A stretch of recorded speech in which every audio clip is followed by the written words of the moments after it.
वाह मोदी जी वाह।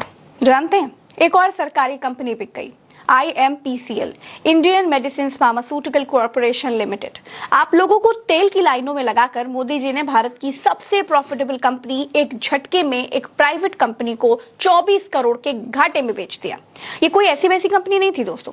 1978 में बनी ये कंपनी IMPCL सरकारी अस्पतालों के लिए सस्ती दवाएं बनाती थी। ये कंपनी आयुर्वेदिक और यूनानी दवाएं बनाती थी, और सिर्फ यही नहीं, ये कंपनी आयुष मंत्रालय के अंडर काम करती थी। अब सरकार ने इसे sky map pharmaceutical private limited को 24 करोड़ के घाटे में बेच दिया है। और सबसे मजे की बात यह है कि यह कंपनी आज तक कभी घाटे में ही नहीं रही। कोरोना के समय जब पूरी दुनिया में हाहाकार मचा हुआ था, तब भी यह कंपनी प्रॉफिट में चल रही थी। और इससे भी बड़े मजे की बात यह है दोस्तों कि इस कंपनी का वैल्यूएशन 145 करोड़ का था, लेकिन सरकार ने एक प्राइवेट कंपनी को इसे सिर्फ 121 करोड़ में बेच डाला, यानी 24 करोड़ कम में।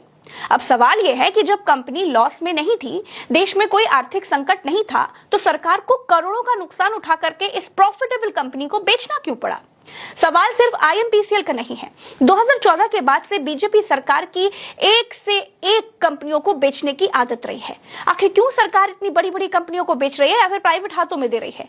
लेकिन सवाल पूछने वाला कोई नहीं है।